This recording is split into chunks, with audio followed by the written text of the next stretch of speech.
Buenos días, aquí estamos en Informa Radio y también esto lo hago para Unidad Hispanista, para todos los que nos siguen y aprecian y quieren nuestro legado histórico, cultural, antropológico, religioso, ¿eh? Que también forma parte de nuestras raíces y nuestra forma de ser. Y hoy, precisamente hablando de raíces, tengo a una asociación que es Enraizados. José de Castro es su presidente y nos va a hablar de esa asociación y lo que significa. Pero antes yo quería hacer una introducción a modo de reflexión, precisamente porque de eso se trata, de ver en qué momento estamos de la historia y cómo esto puede hacer decaer nuestro sentido del ser, nuestro sentido de la existencia y nuestro sentido de la colectividad, es decir, desgajar los miembros de esa comunidad y hacernos eh, elementos separados de lo que es el tronco común de lo que ha sido nuestra historia y nuestra evolución como comunidad hispánica. Porque no solamente me refiero a España, también a la hispanidad. Bueno, quería hablar en este sentido de lo que está sucediendo en el Valle de los Caídos. Esa agresión constante, permanente y persistente del gobierno actual hacia unos símbolos que tienen una significación de, diríamos, de perdón, de reconocer a los caídos de ambos lados en la confrontación civil que sucedió en el 36 y, por tanto, de, de restablecer la convivencia. Y es a eso precisamente a lo que atacan. Atacan a la cruz, que es perdón, que es amor, que es el cristianismo como base de nuestra civilización, y atacan también a lo que significa esa basílica, apartando al padre Cantera, al cual le queremos enviar un caluroso y afectuoso abrazo, y también amenazando con, bueno, secularizar esa basílica y poner ahí elementos que no corresponden al significado religioso de esa basílica y la reconciliación que tiene como elemento simbólico la cruz, una, por no decir la más grande que hay en el mundo, y que precisamente pues, tiene también un valor artístico, cultural, y esa agresión, esa agresividad que tiene este gobierno, pues realmente nos preocupa porque nos recuerda a anteriores persecuciones, la del 36, la de la Bandé, la de los cristeros en México, a los cristianos. Persecuciones que a veces son sutiles, pero que están ahí. Como unidad hispanista, que es la asociación que yo represento, y que también traslada a estas ondas su significado, aboga precisamente por poner en valor aquel hecho fantástico, milagroso que fue la civilización en el mundo hispanista, en Hispanoamérica, Filipinas y demás partes del mundo en las que puso el pie el conquistador civilizador, no colonizador, que fue el español, y el legado de Isabel la Católica. Como eso tiene tal importancia, yo de alguna manera resalto el valor que tiene esta entrevista, porque Enraizados precisamente tiene en su denominación la palabra raíz, y sin raíz no crecen las plantas. Y esta planta, que es nuestro el elemento cultural antropológico heredado, el legado histórico, cultural y religioso heredado, insisto en heredado, lo estamos dejando desaparecer como un azucarillo en un vaso de agua gracias a la eficazación de aquellos elementos llamémosle ocultos, que están atacando esas bases de civilización. Bueno, pero soltado este rollo, voy a empezar a presentar a José Castro. ¿Qué tal estás? Muy bien, Ernesto, muchas gracias por la invitación. Pues empezando, explícanos un poco, por favor, qué es Enraizados y por qué creasteis esa asociación. Bueno, en parte te he avanzado yo lo que creo que es, pero es eso. Sí, efectivamente, yo creo que lo has explicado muy bien. Enraizados nace en el año 2012 y nace pues con el deseo de llevar a la sociedad lo mejor que creemos que hemos recibido, que es, ante todo, bueno, pues la creencia en la existencia de un Dios que es necesario para ordenar la vida social y también pues todo lo que conlleva la concepción católica de la persona y de la sociedad, porque no queremos escondernos, ¿no? Nosotros queremos aportar a la sociedad lo que hemos recibido y dejar claro cuál es el fundamento de nuestra actuación o cuál queremos que sea. A lo mejor a veces no cumplimos del todo exactamente, porque todos nos equivocamos, pero tratamos de que toda nuestra actividad esté fundamentada pues, en la doctrina social de la Iglesia y en la concepción católica de la persona y de la sociedad, ¿no?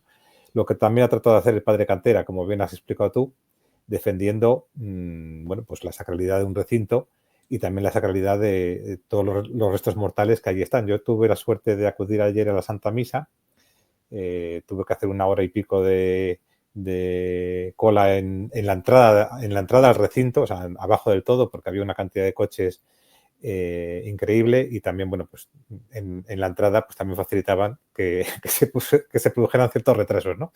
Pero incluso cuando llegamos a la basílica, que ya no pudimos ir a la misa de 11, que era la que teníamos intención, nos tuvimos que dar a la misa de 1, pues estaba completamente llena, apoyando ese recinto. Y cualquiera que lo haya visitado puede ver que en ese recinto no hay ninguna frase de odio, ni de rencor, ni siquiera de condena. Y realmente pasaron cosas muy atroces, ¿no? Desgraciadamente en la España del 36 al 39, incluso antes, en tiempos de la Segunda República. Pero no es un recinto que juzgue a nadie, ni que se haya hecho contra nadie. Y teóricamente aquello lo hizo una dictadura, ¿no?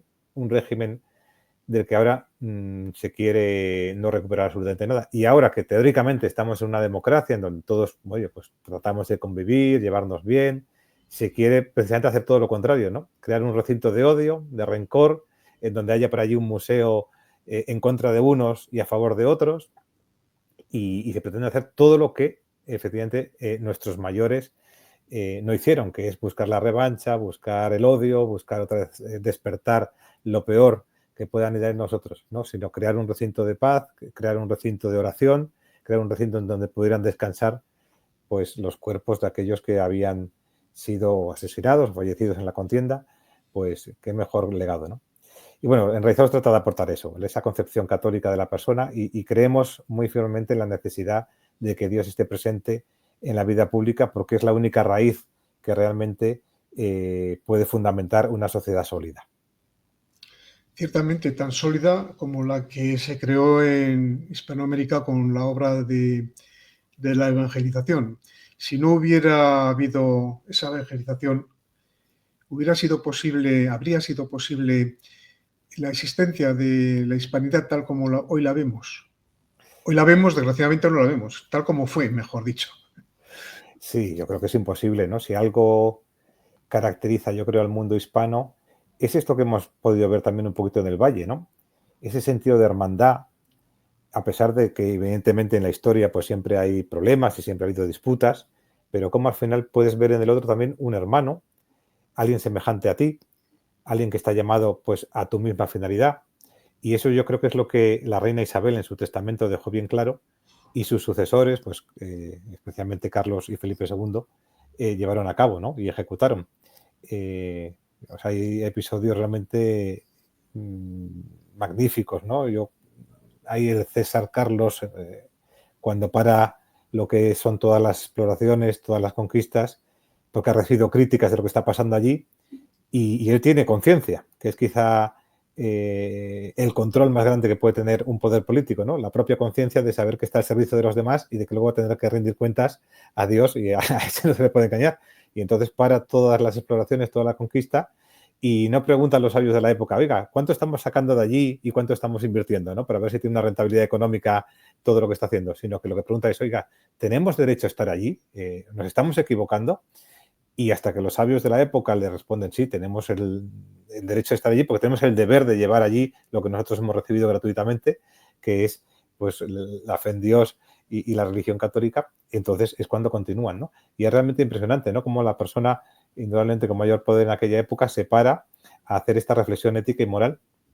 Y eso es un poquito la hispanidad, y yo creo que lo que hemos aportado al mundo, ¿no? Muchas más cosas, evidentemente, pero todas las demás cosas yo creo que surgen de esta concepción de la persona, que solamente puede entenderse pues, cuando también tienes fe en que Dios se ha hecho hombre y ha venido a rescatar a cada persona. Voy a poner aquí esta imagen que es de la peregrinación isabelina a Guadalupe. Esto se trata de una peregrinación que hacéis, porque yo estuve, porque yo estuve el año pasado en Valladolid en concreto, participé de ella, y tiene un aspecto de tipo cultural turístico, para conocer aquellos puntos de la geografía donde Isabel la Católica estuvo presente y donde desarrolló su vida y donde volcó esos sentimientos. Y en este caso, organicéis para este año una peregrinación a Guadalupe, porque la reina Isabel tenía una especial devoción por la Virgen de Guadalupe, que por cierto, curiosamente, se plasmó en aquel milagro en México con el manto de un indio Diego que se encontró con la Virgen, que se le apareció y que pues llevó en este caso al obispo una serie de flores que encontró en el lugar donde se apareció la Virgen, que eran raras, flores raras, y al abrir el manto se apareció la imagen de la Virgen, y todos los expertos dicen que esa imagen no ha sido posible pintar por el hombre, sino que es una imagen que apareció ahí en un tejido que es como el del saco, o sea, un tejido vasto, que es imposible pintar eso con la perfección que tiene esa imagen en ese manto.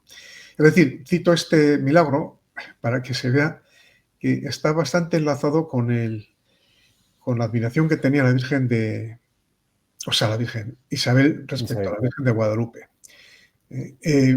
Explícanos, por favor, mientras yo paso un poco el texto, para que nuestros seguidores y oyentes bueno, oyentes no lo van a ver, pero nuestros seguidores lo vean, los que se unan al canal de YouTube. Explícanos, por favor, en qué consiste este año la peregrinación y las anteriores, si te parece. Estupendo. Pues esta es la cuarta peregrinación que hacemos. Nosotros desde el origen pues queríamos rescatar la historia de España y la historia también pues de aquellos que la han protagonizado y especialmente pues la figura de Isabel la Católica. Estamos también colaborando con la comisión que lleva su causa de beatificación porque bueno, sabemos que nos están intentando robar nuestra historia, ¿no? Hay una manipulación constante, bueno, que lleva siglos, ¿no? Con la famosa leyenda negra, y parte de la misma ha recaído sobre esta figura que realmente cuando uno investiga un poquito su vida, pues ve que es absolutamente gloriosa, ¿no? Y tratamos de recuperar, bueno, pues la figura de Isabel la Católica. Recuerdo que cuando comenzamos allá, fíjate que no hace mucho, pero en 2012, pues solamente recibíamos de aquella gente que compartía nuestras ideas, no digo ya de, de los contrarios, pues oye, estáis locos, ¿qué vais a hacer? ¿No? Esto es algo completamente impensable que esto pueda llevar a fructificar, ¿no?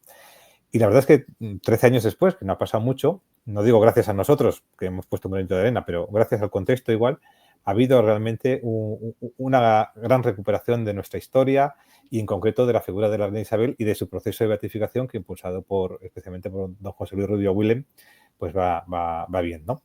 Y lo que hacemos en las peregrinaciones, pues es, como tú bien has dicho, conocer aquellos lugares en los que Isabel pasó parte de su vida y que también de alguna forma le influyeron a ella, ¿no? Porque no solamente ella era una figura egregia, sino que también la España de la época tenía grandes personajes y había un espíritu que de alguna forma fructificó también en la reina, ¿no? La reina no es que fuera un extraterrestre que de repente aparece en un sitio y de forma milagrosa, digamos, cambió la historia de España, que en parte sí, pero es también porque en parte su contexto pues le ayudó a ello, ¿no? Tanto su ámbito familiar como las personas que la arroparon desde la niñez como su formación. Y esta es la cuarta peregrinación. La primera fue a la ciudad en la que nació, Madrigal de las Otras Torres. La segunda fue a Granada, que es donde están sus restos mortales junto con el rey Fernando. La tercera, como habéis dicho, fue Valladolid, Medina del Campo y Tordesillas. Y este año pues vamos a Guadalupe, en donde está enterrado su hermanastro, el rey Enrique IV. Y también, aprovechando pues el viaje, pararemos en Toledo, visitando tanto la propia Toledo el domingo como el viernes, un lugar muy relacionado porque en él, digamos, se fundaron una de las primeras comunidades de adoración eucarística, la famosa que llaman Loca de la Eucaristía, ¿no?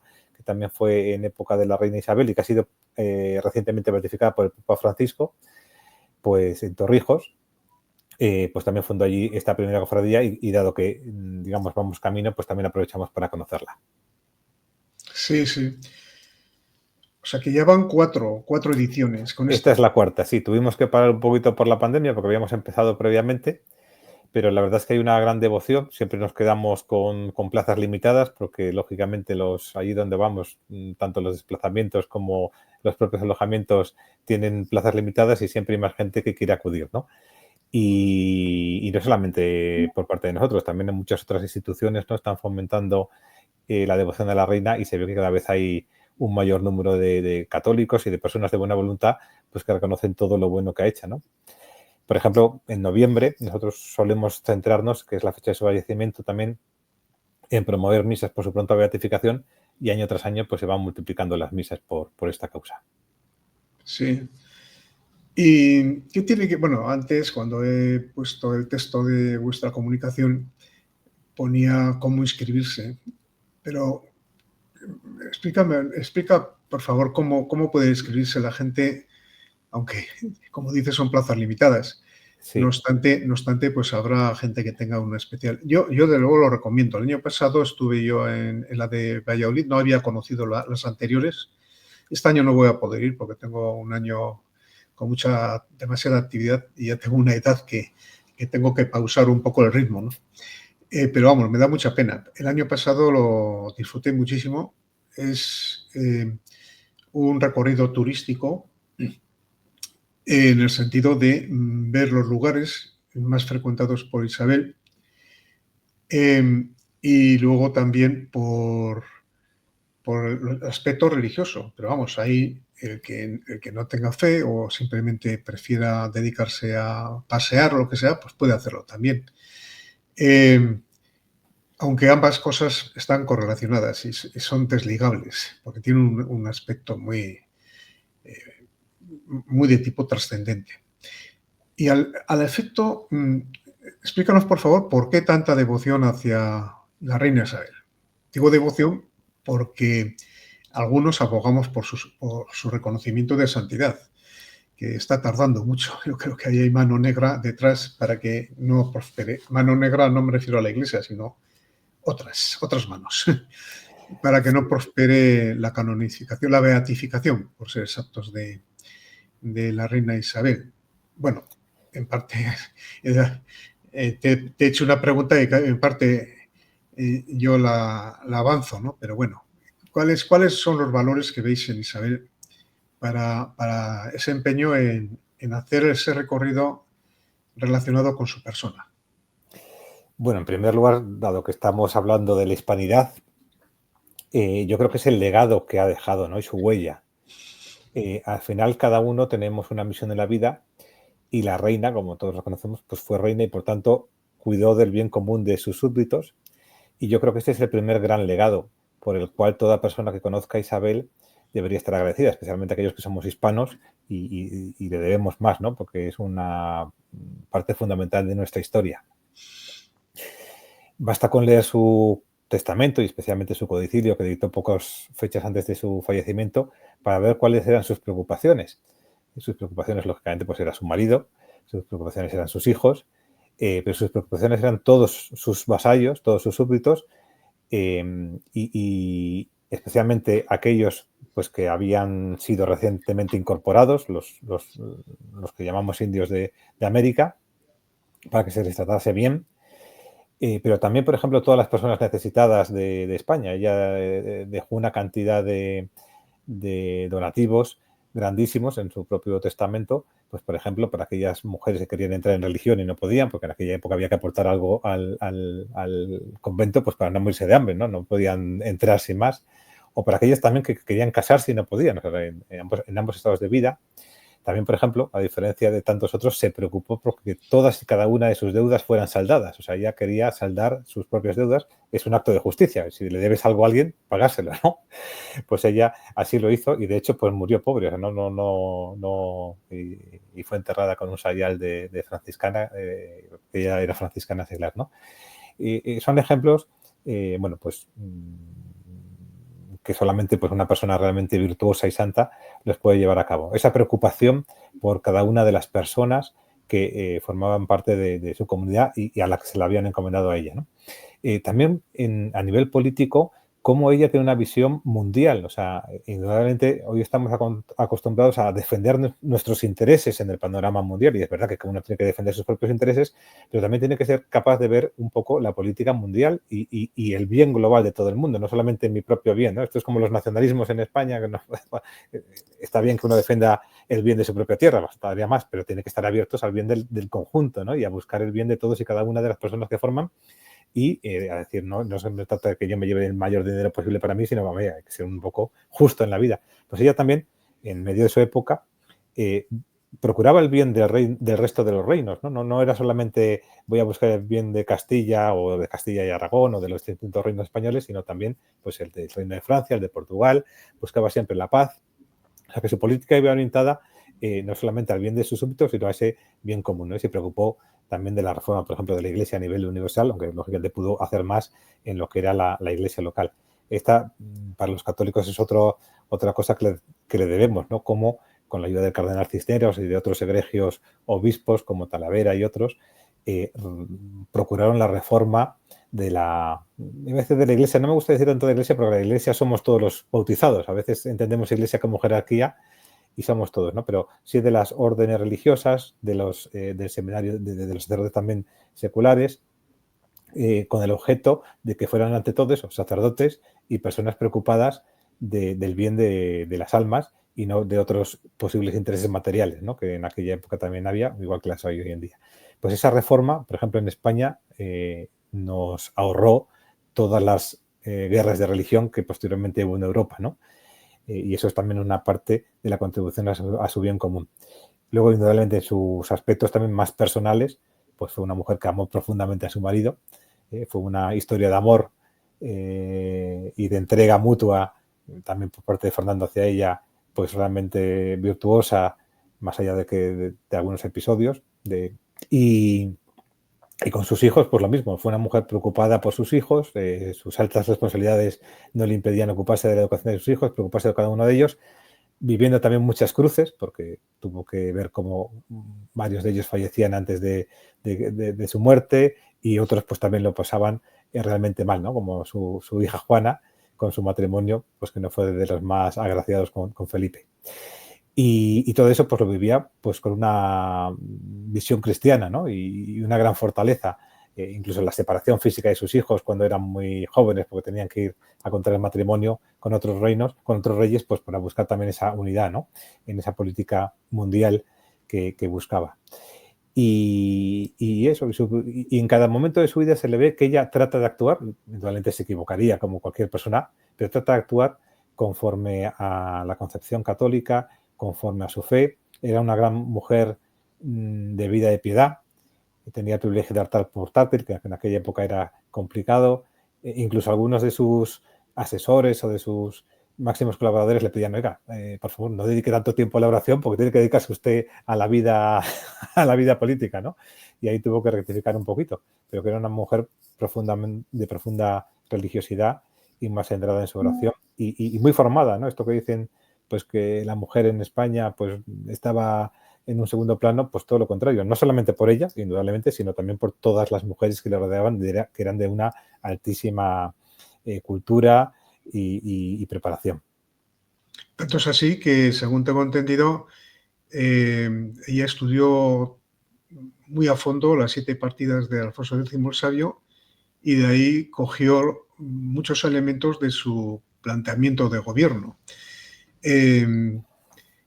Y bueno, realmente la impronta desarrollada por Isabel en su testamento y en su vida y en su ejemplo, tanto para su propio marido, que tenía un sesgo algo distinto, pero le encauzó en esa dirección, lo cual es muy importante, porque luego Fernando, que era, bueno, Maquiavelo se fijó en él como el príncipe, como el gobernante de la edad moderna, ¿no? Porque era un hábil estadista. Ya me gustaría que hoy tuviéramos un estadista así. Sí, lo único de esto, si me permites, porque creo que a veces se ha contrapuesto mucho la figura de Isabel con la de Fernando, como si Fernando fuera más maquiavélico en el sentido malo de la palabra. Y Fernando también tenía unas fuertes convicciones y también actuó en su vida política, lógicamente haciendo las cosas bien y con eficacia, porque de eso se pide de un político, que sea eficaz, no que sea una persona que las decisiones que toma no sean efectivas desde un punto de vista económico, cultural, desde todo, ¿no? Pero él también tenía unas fuertes convicciones morales, ¿no? Más allá de episodios en su vida que no fueran en su vida privada. Pero, y esto a mí me gusta rescatarlo. Hay un profesor de la Universidad de Navarra, Álvaro Fernández de Córdoba, que ha recuperado esta visión del rey Fernando. Indudablemente para mí Isabel podría estar en un escalón por encima, pero no quiere decir esto que ambos dos no colaborasen conjuntamente, y yo creo que en el 99,5% de los casos estuvieron siempre de acuerdo en cuál era la política a aplicar. Pudo haber algún pequeño conflicto y alguna pequeña discusión, que cada uno con su propio carácter puso los puntos sobre las sillas en aquello que creían, pero creo que es importante eso, que no es el rey maquiavélico que hace, o sea, que el fin justifica los medios, ¿no? Que es a veces lo que entendemos por Maquiavelo. Hay que sacar esto adelante, la razón de Estado por encima de todo, y me da igual cuál es el medio a usar, sino que también tenía ahí unas convicciones morales profundas. Me alegro de esa corrección que me has hecho. Yo creo que es así, sí, efectivamente. Vamos, quizás se fijó en la figura de Fernando para elaborar su libro o su planteamiento del príncipe, ¿no? Del príncipe de aquella época renacentista. Pero bueno, sí, es así, es así. Y realmente, bueno, pues yo estoy convencido, y corrígeme si no es así, de que sin Isabel y Fernando el desarrollo de los Austrias en su fórmula de imperio hubiera sido muy distinto. Los príncipes, el príncipe Carlos, sobre todo, que venía con el planteamiento del imperio alemán, pues hubiera traído ese planteamiento de su padre Maximiliano, que era más imperial que creador de generación de civilización, de creador de civilización. Y hubiera sido de una manera un poco más. De hecho, es curioso cómo, bueno, lógicamente no podía ser tampoco de otra manera. Las primeras fases de la colonización americana eran realmente colonización, el primer momento, ¿no? Pero luego, con la llegada de las órdenes religiosas que desvelaron pues algunos abusos, etcétera, bueno, algunos no, unos cuantos. Eso es otro capítulo. Pero bueno, Carlos, el emperador, empezó a tomar, como has dicho, conciencia de qué era y para qué era la colonización, bueno, la conquista. Me sale la palabra colonización porque parece que lo que hicimos ahí fue colonización, y hasta este momento en el que ha salido en auge pues esta idea de lo que fue la hispanidad, pues así se consideraba más colonización que conquista civilizatoria. Y realmente, gracias a esa concepción, después de las controversias de Valladolid y de la Escuela de Salamanca con Francisco de Vitoria a su frente, etcétera, que generó una doctrina jurídica, teológico, filosófico-jurídica, pues gracias a eso pues, se encauzó hacia vertientes mucho más humanizadoras. Eso, pero vamos, eso es un tema muy interesante. ¿Qué opinas tú al respecto? Sí, bueno, primero, efectivamente, es que el término colonización, como está tan relacionado con colonia, igual es mejor usar otro, porque las colonias, digamos, de los países europeos posteriores, ¿no?, del siglo XIX-XX, no tienen nada que ver con lo que pasó en Hispanoamérica, ¿no? Lo que hizo España fue llevar allí lo que éramos y crearon nuevos reinos, es decir, no es que creásemos colonias, que era algo distinto a la España peninsular, sino que eran reinos incorporados al reino de Castilla, que fue el que llevó a cabo el descubrimiento, ¿no? Y por tanto, aquellos territorios eran lo mismo que Castilla, tenían los mismos derechos y deberes, no eran una cosa diferente. Lógicamente, era una época en la que las comunicaciones no eran tan fáciles como ahora y como pasaba en el territorio peninsular, a veces había excesos, ¿no? Una cosa que hicieron muy bien los reyes fue crear la Santa Hermandad aquí en la península ibérica para crear orden y que la gente pudiera más o menos vivir bien y no estar sometida a actos de violencia por parte de desalmados. Lógicamente, a más distancia había una mayor dificultad, pero ellos también se preocupaban de que las autoridades en las distintas partes de Hispanoamérica, pues lógicamente velasen por el bien de los súbditos. Entonces, yo creo que más fue trasplantar el ser de España allí, que además, bueno, pues lógicamente hubo una fusión con las razas indígenas de aquellas tierras. Y luego, respecto de Carlos, la verdad es que es una historia también providente, ¿no? Porque se ve cómo los reyes católicos habían formado aquí a Fernando, su hermano, que había sido el que había permanecido en territorio español, y como Carlos, que venía de fuera y que ni siquiera se hablaba el español o el castellano, pues se incorporó y efectivamente sus primeros años pues fueron realmente quizá no los mejores, ¿no? Pero como él supo, de alguna manera, asimilar el ser español, lo que ello implicaba, el legado de sus abuelos, en este caso maternos, y seguir. Para mí la verdad es que la figura de Carlos es una figura también de una magnitud y de una magnanimidad, y como también intentó velar siempre por la unidad de los distintos territorios, la unidad religiosa, que la había fundamental, como él, en medio de esas discusiones teológicas, no era un teólogo, pues trataba de aunar y de unificar, y siempre trató de hacerlo hasta que ya al final fue completamente imposible. Y tienes toda la razón, vamos, me parece una figura que yo creo que de alguna manera se españolizó. A mí me gusta más hablar de Carlos I que de Carlos V, sinceramente me parece que le retrata más, pero tampoco soy historiador ni podría hacer una tesis sobre eso, pero me parece que es más Carlos I que V, con independencia que lógicamente sean las dos cosas, porque era emperador y rey al mismo tiempo. Y tanto su obra como la posterior de Felipe II, donde ya se, digamos, incluso con la unión con Portugal, son monarcas que realmente, vamos, dignos de estudio y de imitar sus ejemplos. Sí, tanto es así que aquí hay dos vertientes. Una, la parte de lo que llamamos democracia, que ya me gustaría a mí que esa democracia ordenada la tuviéramos hoy. Y lo que era la descentralización, tanto que hablamos ahora de autonomías. Has hablado de los reinos, efectivamente. Eran reinos con su propia capacidad de autogobierno, pero al mismo tiempo respetando una estructura y una organización, unas leyes que eran comunes. O sea, a mí me gustaría tener hoy en España algo parecido a aquello, porque en realidad, claro, consideremos también el espacio geográfico y las distancias. Gobernar un imperio con una capacidad de autogobierno que tenían los virreinatos, pero al mismo tiempo estando todas sus actuaciones de acuerdo a unas normas, a unas leyes y una supervisión que estaba perfectamente tramada, eso en tan poco tiempo, en un momento en el que no había ni internet, ni satélites, ni aviones, ni telecomunicaciones, eso es fantástico, eso es inigualable. Y hoy que tenemos tantos medios, No somos capaces de articular España, que es un paísito pequeñito, que es como la 20ª parte de aquel imperio, o menos. No somos capaces de articular de una manera tan ordenada y tan perfectamente armonizada como entonces. Esa es mi valoración. Pues creo que tienes toda la razón, ¿no? Yo pongo un ejemplo muy simple, pero digo, yo creo que hoy, por desgracia, los políticos inciden mucho más en la vida personal, familiar y social de cada uno de nosotros que en aquella época.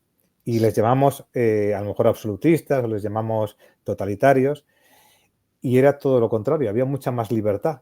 Primero porque no tenían la capacidad que tiene el Estado moderno para imponerse, o sea, no podían llegar a la... Se imponían por la autoridad moral, es decir, ¿cómo iban a imponer algo en América a kilómetros de distancia si tardaban un montón en llegar? Pues lo imponían sobre todo por la autoridad. Era un concepto distinto al poder, ¿no? Hoy, en cambio, el poder pues te mata con multas, con imposiciones, no te deja elegir la lengua en la que quieres educar a tus hijos. Esto, vamos, a Carlos, a Felipe se le hubiera pasado por la cabeza decir en qué lengua tendrían que educar la gente a sus hijos. Era algo inconcebible, ¿no? Pues hoy esto, el Estado te impone que si tu hijo tiene que entrar a las 9 de la mañana y salir a las 3, oiga, un poco de libertad. Entiendo que si mi hijo está por ahí solo y desalmado, el Estado subsidiariamente le acoja y le eduque, pero que los padres tengan no, pues claro, entonces, ¿cómo podemos llamar absolutistas a aquellos reyes? Es imposible. Oye, sí que es un Estado absoluto que te impone absolutamente todo, ¿no? Hay que imponer ciertas cosas, sí, pero oiga, no absolutamente todo, hay que dar libertad a las personas. O sea que hay una diferencia brutal entre aquella época y la nuestra, ¿no? Tanto es así que, efectivamente, apuntando en lo que comentas, el aprendizaje de la lengua materna lo inventaron ellos, cosa que ahora no se protege. Sí. Con lo cual, los evangelizadores aprendían las lenguas indígenas para enseñar el evangelio en la lengua de ahí y codificaban esas lenguas, cosa que fueron los primeros códigos y ahora, pues realmente no se respeta ni la lengua de cada alumno ni la lengua de cada ciudadano. O sea, Efectivamente. se masacra a aquellos que hablan en algunas comunidades, no, practican su vida cotidiana en la lengua de uso, que por cierto es la lengua de uso histórico, común, la lengua que nos ha permitido esa gran obra de la hispanidad junto a la misma religión.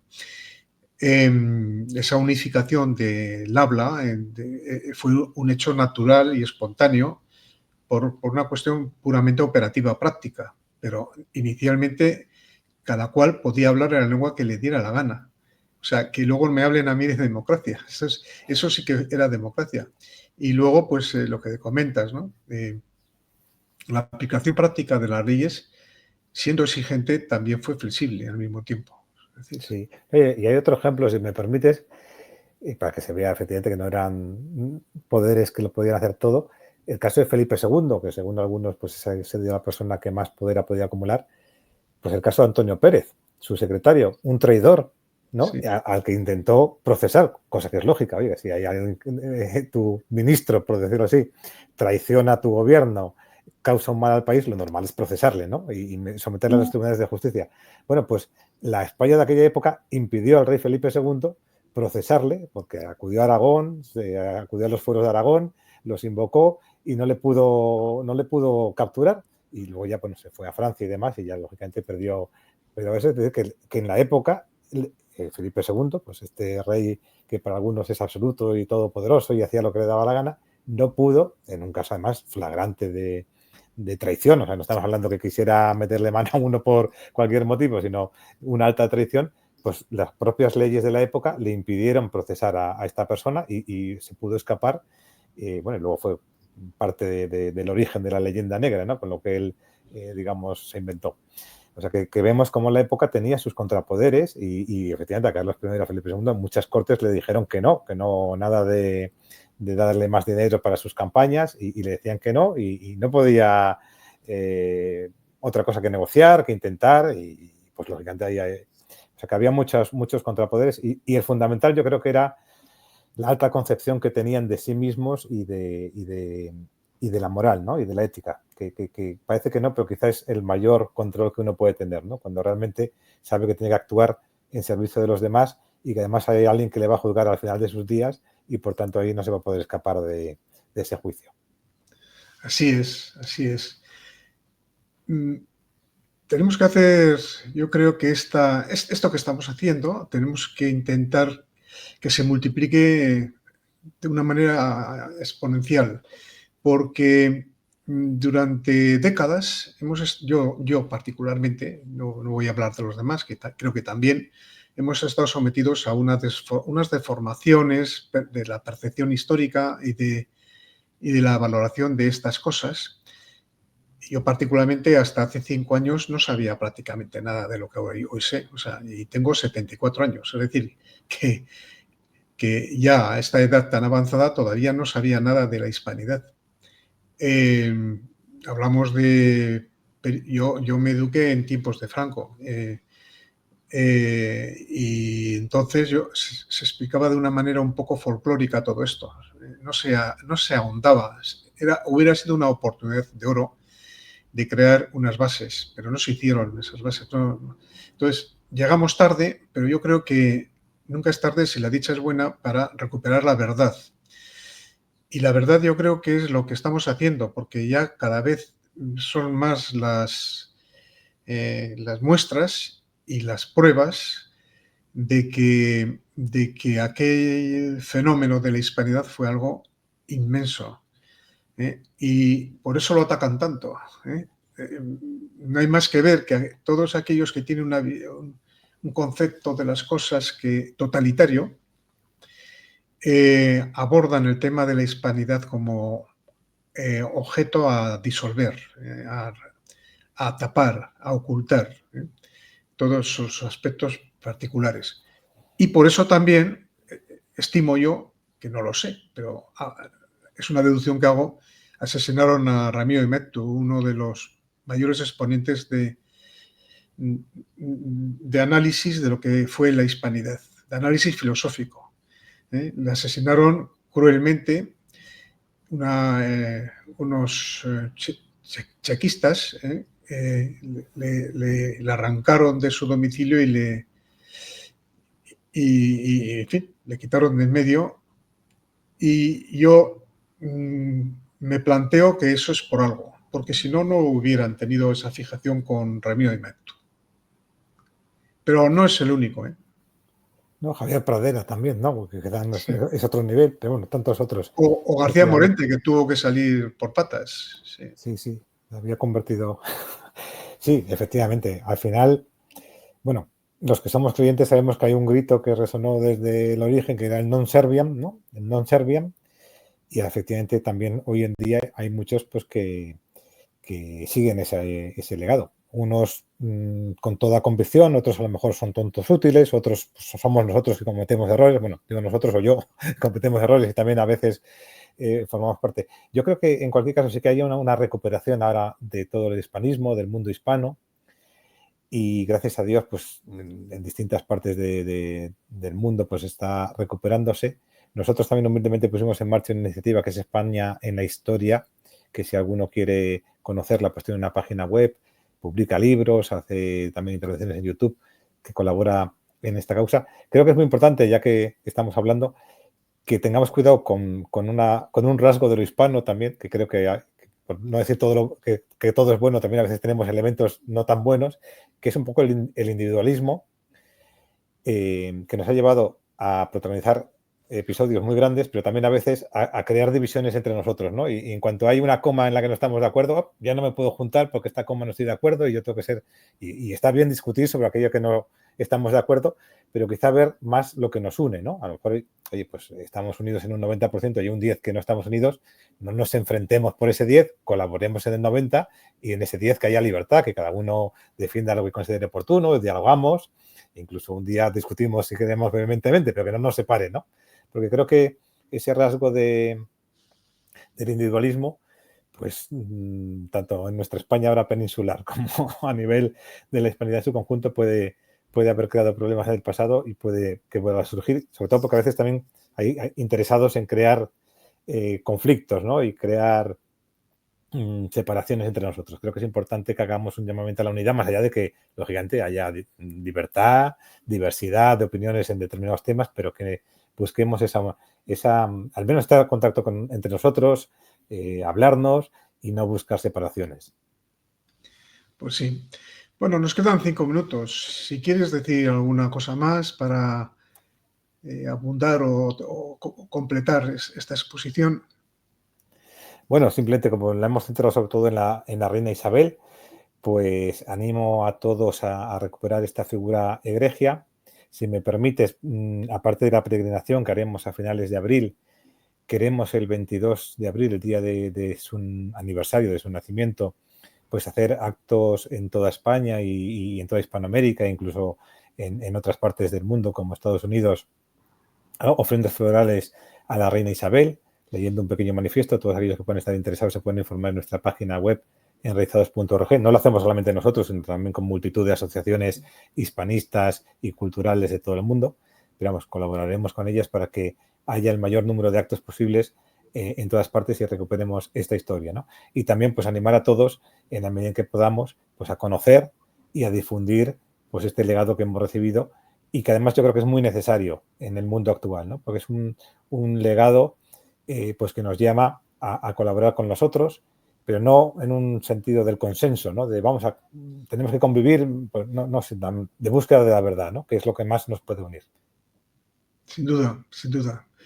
Pues lo que a mí respecta, tenedme a vuestra disposición, porque creo que esto crea mucha satisfacción personal. El trabajar en esta dirección te llena, porque espiritualmente te llena y también te llena porque tenemos que tener el orgullo de ser españoles, que habremos cometido errores, pero nuestra historia es una historia muy noble y muy apreciable desde un punto de vista tanto en lo que es los valores, la heroicidad, la capacidad de arriesgar tu propia vida en función del bien común y el bienestar general.